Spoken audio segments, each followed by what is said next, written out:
Imagine flying through the sky, knowing that this flight is your last. The plane you're flying is not just a machine to get you from point A to point B, it's a weapon, and the plan was to be a one-way ticket. This was the reality for kamikaze pilots during World War II, a group of young men trained for a mission with no return.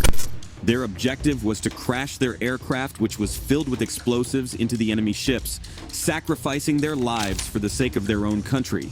But what if this mission failed? What if you survived because your plan malfunctioned, you missed the target, or you simply changed your mind? What happened to those kamikaze pilots whose missions failed and were forced to return to the society that sent you on this mission? Welcome to Past Perspectives, and today we take a look at the unspeakable fate that awaited these men, a fate that for some was even more harrowing than death itself. But before we dive in, make sure to subscribe to our channel so you get to know about all the history topics that were never even talked about in school. Before we dive deeper into the lives of these kamikaze pilots, it's crucial to understand the historical background that gave Japan the reason for such extreme measures. Japan's military ambitions were not new to the Second World War, since they had been at war with several other Asian countries since the 1930s. The invasion of Manchuria in 1931 marked the start of Japanese conquest, and in the following years, they invaded more and more countries on their continent. In 1937, they started a war with China, and they were able to capture major cities like Beijing or Shanghai. And later on, they expanded their military efforts to French Indochina in 1940, which today is Laos, Vietnam, and Cambodia. Their goal was to establish the Greater East Asia Co-Prosperity Sphere. However, at that point, they haven't been seen as a participant in the Second World War, which changed on December 7, 1941, when they attacked Pearl Harbor. This not only triggered Japan into the Second World War, but also the United States. As the conflict escalated, Japan initially saw a series of victories capturing more and more territories and islands across the Pacific. However, it didn't take long until this changed, and the Battle of Midway in 1942 was the first devastating loss for Japan, and from this point forward they faced a series of setbacks. Allied forces began reclaiming territories, and Japan's resources started to shrink, which made the situation increasingly desperate for them. By 1944, it was clear that Japan had lost its strategic advantage. The country was running low on resources, especially skilled pilots, aircraft, and fuel, bringing Japan into a back-against-the-wall situation. Traditional military tactics were no longer working, and surrendering was not an option for the Japanese. Therefore, Japanese leaders knew they had to do something drastic in order to maybe change defeat. They came up with an idea that up until this point was unimaginable. They formed specialized units of pilots trained for one-way missions that would end in their own deaths, but could potentially deliver devastating blows to the enemy. This is when the kamikaze units were born. The term kamikaze translates to divine wind in English. This name goes all the way back to the 13th century, when Mongol fleets attempted to invade Japan. However, right before they were able to invade them, a typhoon destroyed their boats. Ever since then, Japanese believed it was a divine intervention to protect their homeland. In a similar vein, these new kamikaze pilots were seen as a divine wind, the last hope to repel the invading forces.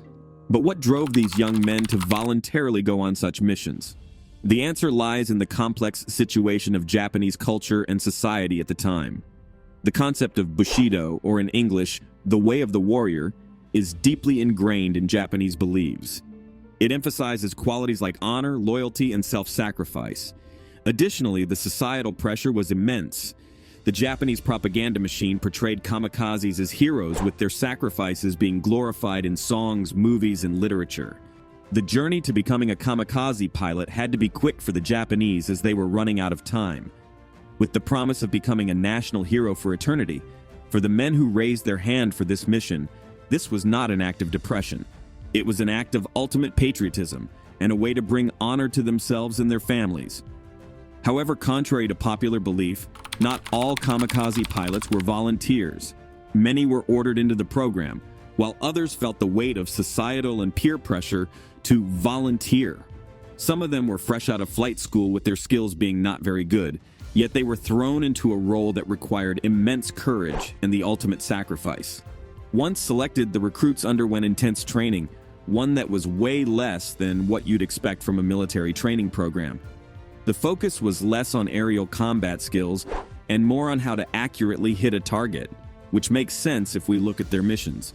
These pilots practiced diving at steep angles and maneuvering their aircraft to evade enemy fire, all while carrying a payload of explosives.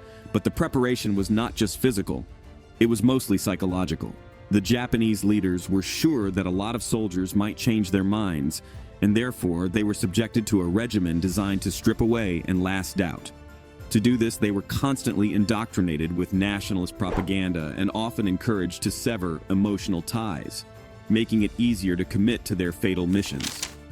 Letters were written to families, often framed as final goodbyes, further solidifying the grim reality they were about to face. Once properly trained and psychologically prepared, these kamikaze pilots were assigned specific missions, with each designed to inflict maximum damage to the enemy. The primary targets were usually Allied naval vessels, particularly aircraft carriers given their strategic importance. The idea was simple, yet devastating. One pilot, one plane, one explosion that could cripple or sink a massive ship of hundreds. The aircraft used for these missions were often outdated or damaged models, as the Japanese military was running low on resources. As I said earlier, these planes were built to carry a large load of explosives and sometimes even additional fuel tanks to intensify the explosion on impact. In essence, each mission was a calculated gamble, a desperate act by a desperate nation. The pilots themselves became the weapon, their lives traded for a chance at a strategic advantage. To completely understand the scale and impact of the kamikaze missions, let's take a look at one example. And the best example for this would be the Battle of Okinawa, which took place in the final months of the Second World War. This battle is the perfect example of the desperation and extreme measures the Japanese were ready to take in the later stages of the war. Okinawa was strategically vital because of its position. If the Allies were able to conquer it, they would be able to invade the mainland of Japan. Therefore, the Japanese wanted to avoid a loss at all costs. During this battle alone, the Japanese deployed over 1,400 kamikaze alone, and at the beginning, the surprising effect of the kamikaze pilots was able to cripple the Allied fleet. The sky was filled with planes that were diving deliberately into ships and explosions, lighting up the horizon. Strategically, the kamikaze attacks did make a difference, but on the grand scale of things, they weren't able to turn the tide of the battle, while the losses have been staggering on both sides. Each sunken ship represented not just the loss of life among the Allied forces, but also the life of a kamikaze pilot, a young man who had sacrificed everything in a desperate to secure victory for their homelands.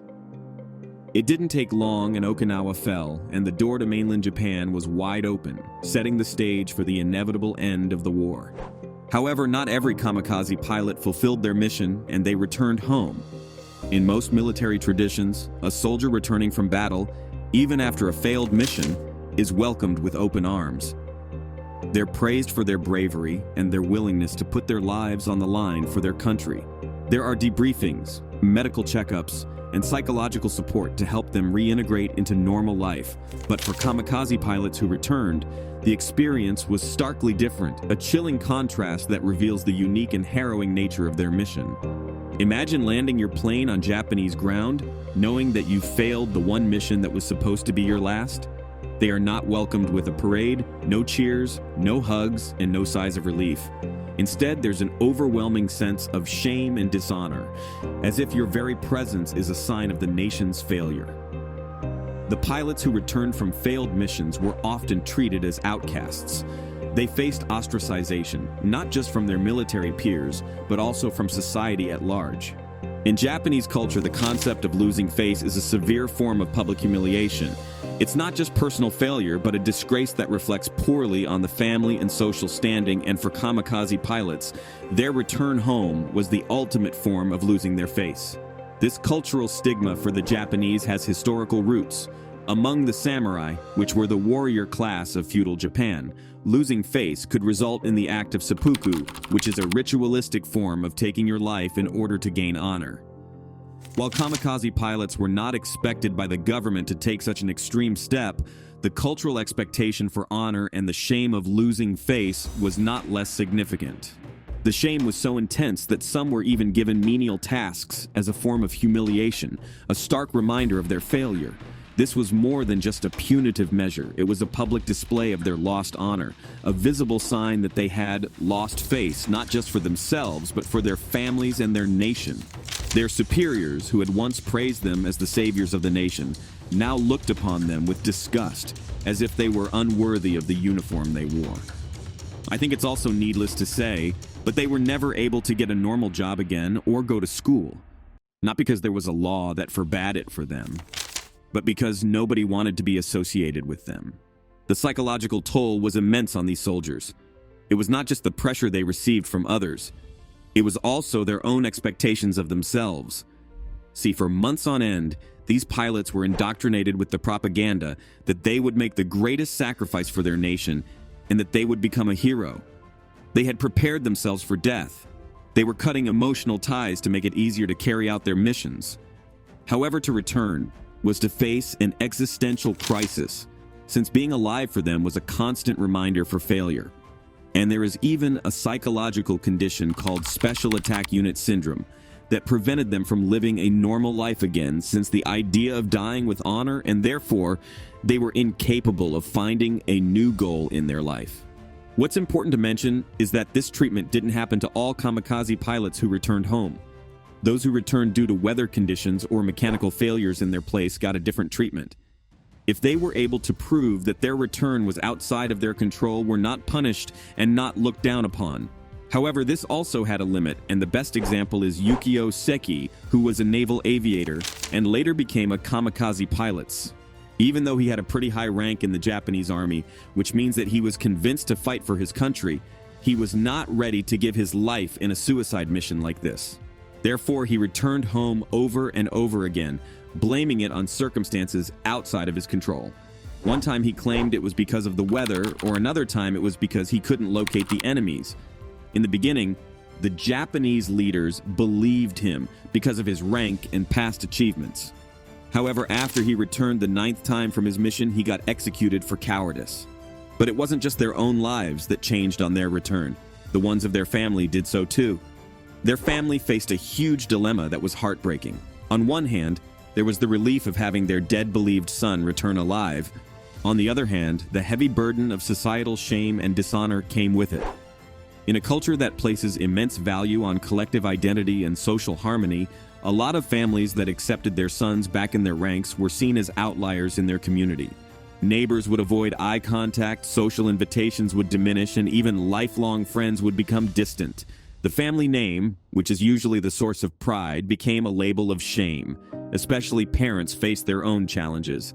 While they were happy that their son returned, the societal shame often translated into a sense of personal failure, as if they had not raised their son to fulfill his duty to the nation. Siblings felt the impact too, with marriages being canceled, as the dishonor of one family member could destroy the reputation of the entire family, which made them less desirable as in-laws.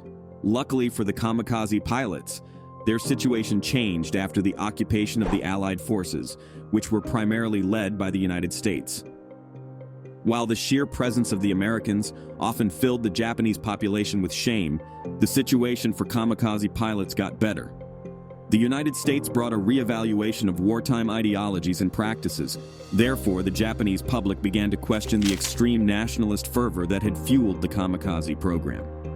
For some pilots, this societal shift offered a form of subtle vindication, a sense that perhaps their failure was not entirely their fault. Therefore, they no longer had to do bad work for the government. However, the stigma wasn't 100% shaken off. Many found it difficult to integrate into post-war society, with their military skills obsolete in a pacifist Japan and their personal shame a barrier to social reintegration. Some turned to religion or philosophy to make sense of their past, while others found solace in the burgeoning anti-war movements, channeling their experiences into calls for peace. Thank you for joining us today at Past Perspectives on our journey about the sad fate of kamikaze pilots who survived. If you enjoyed this video, make sure to subscribe to our channel so you get to know about all the history topics you have never learned about in school. If you are interested in seeing what the Japanese did to women during the Second World War, make sure to check out this video as well. With that being said, Thanks for watching, and until next time,